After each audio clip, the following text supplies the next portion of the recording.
Hey everybody, welcome back to Video Game Mess. So, they're gonna super fun and super exciting episode for you guys today, because about 48 hours ago, Infidelity released this beta for the Contra Force NES to Super Nintendo conversion.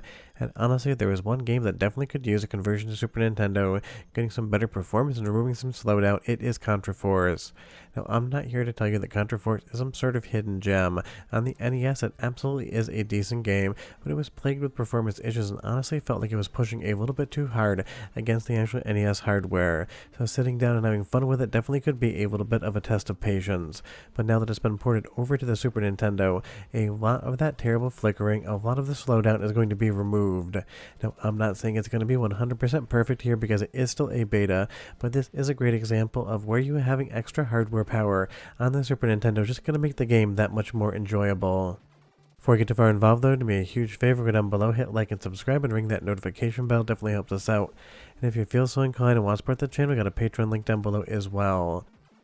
But Contra Force, at least if you believe the internet, and it seems to be pretty verifiable, didn't actually start out life as a Contra game. It was a game in Japan that had nothing to do with Contra that was cancelled there, but still finished up and brought out in North America with the Contra logo and basic gameplay attached. I think it's one of those things they probably realized that in North America, Contra was absolutely huge, and they could have another entry in a franchise that was selling a ton of copies, and out comes Contra Force. Leave me a comment down below and you tell me, have you ever played Contra Force before? I feel like a lot of people today are probably going to say either they didn't know this game existed or they've never actually checked it out. And before, if you had never actually played it on NES, I'd say you can take a look at it. It's a fun curiosity, but the performance can absolutely hinder you. But now, if you never played Contra Force before, I can't recommend enough you check out this new version of the game because it really does fix up a lot of the issues I've had with it in the past. And the game has a lot of fun features as well, including different selectable characters that are going to have different attributes, which definitely makes this feel like a more forward-thinking Contra.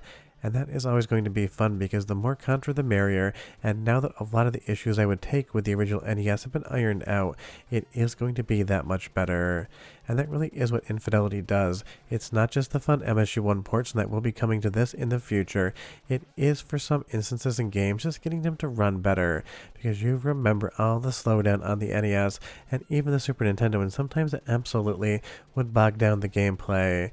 Don't expect it to be 100% gone here, though there are going to be a few areas in the game where things go absolutely bonkers, and you will get a little bit of slowdown, but it's definitely very manageable. So if you've tried to play Contra Force in the past and you found that you didn't like the game because of those reasons, there's never been a better time than now to check it out.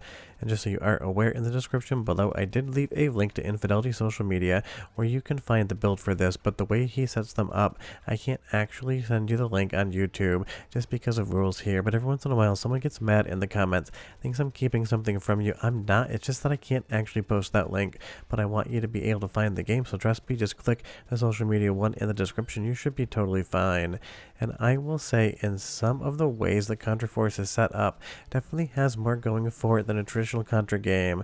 Some of these isometric stages here definitely have a fun vibe to them, kind of feel like a very rudimentary Shock Troopers long before that game would exist, and I would say that it is a really fun forward-thinking game, but you can totally understand how this actually didn't get life started as a Contra title, because this really isn't quote-unquote Contra gameplay right here, but I do think it works, and I love that it is this big battleship with the big scrolling screen. Like I said, you may have just noticed a tiny bit of slowdown, and there is still going to be a little bit of that, but trust me, compared to the NES version that I played maybe a couple years ago, this one definitely is running that much better.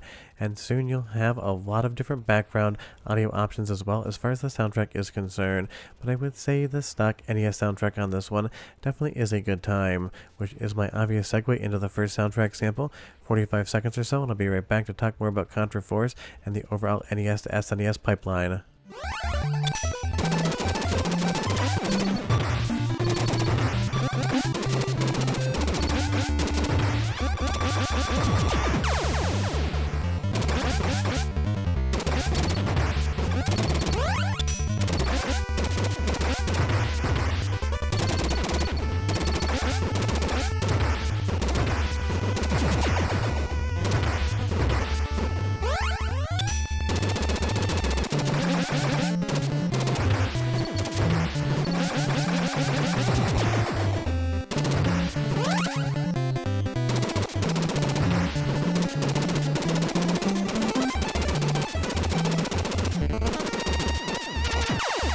So it is fun music, but maybe if it doesn't sound quite like a Contra soundtrack, that is because, again, this game started out its life as a game called Arkhound in Japan.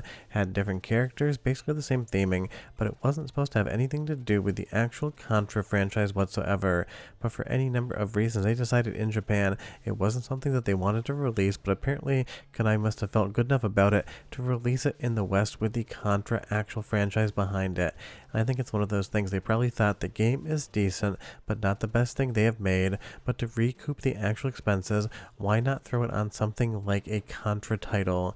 And you will see here in this elevator still one area in the game that can chug a little bit. I think it's just probably down to some poor programming there, because every once in a while developers would try to push the hardware for all it's worth, and because this is, at least as far as the NES lifecycle is concerned, a relatively late release, I'm sure people were just kind of playing around to see what they could get away with, and they kind of pushed the hardware just a little bit too much.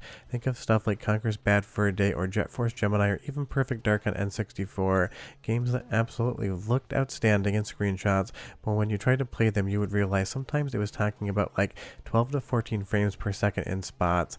That's what you kind of get on the NES as well, and even on the Super Nintendo, where there's situations where the developers just push a little bit too hard. Because right here, this is absolutely a massive sprite for something like the NES.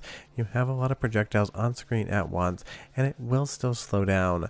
Now, I'm not sure if that is anything that can ever be 100% solved outside of overclocking the actual hardware, but it is improved from the previous release, and kind of just like Metal Slug, every once in a while the slowdown actually feels more like a benefit than it does a hindrance. Leave me a comment down below and you tell me the slowdown may be still a bit too much for you, or do you not mind it here? But I will say this sprite absolutely looks amazing, and for NES era hardware, even though it was running on Super Nintendo now, still very impressive stuff. But I think my favorite thing about Contra Force is the fact that every other level goes isometric. Level 1, 3, and 5 are going to be standard running gun style levels. Level 2 and 4 are going to be more from this isometric viewpoint. Kind of reminds me a little bit of Die Hard on the PC Engine and TurboGrafx 16 as well. Except obviously Die Hard is better because it involves John McClane, and that always by default makes it a win. But this is the type of stuff when people ask what's the point of converting NES games to Super Nintendo, this is the de facto answer. They can just run better, and some games definitely need that benefit. And once you actually get all of the MSG1 soundtrack in, it's going to be even better, which is me copying my first segue to the soundtrack sample to the second, and I'll be right back with just a bit more.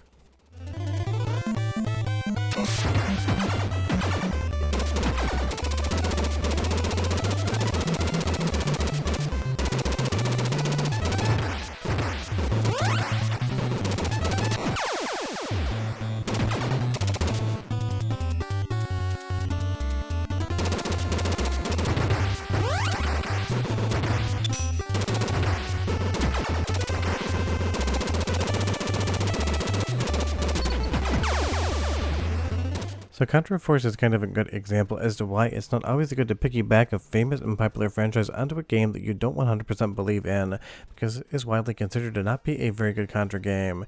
I think the reality is it's just slightly too different from traditional Contra for everyone to be wanting it, and two, on the NES the performance just wasn't there, and that kind of is the thing. Contra was always a side-scrolling running gun game, and even though these isometric stages really do work, it doesn't really ping in your brain as being quote-unquote Contra gameplay, and that is why if you look online, this one's basically panned as being not the best Contra game of all time.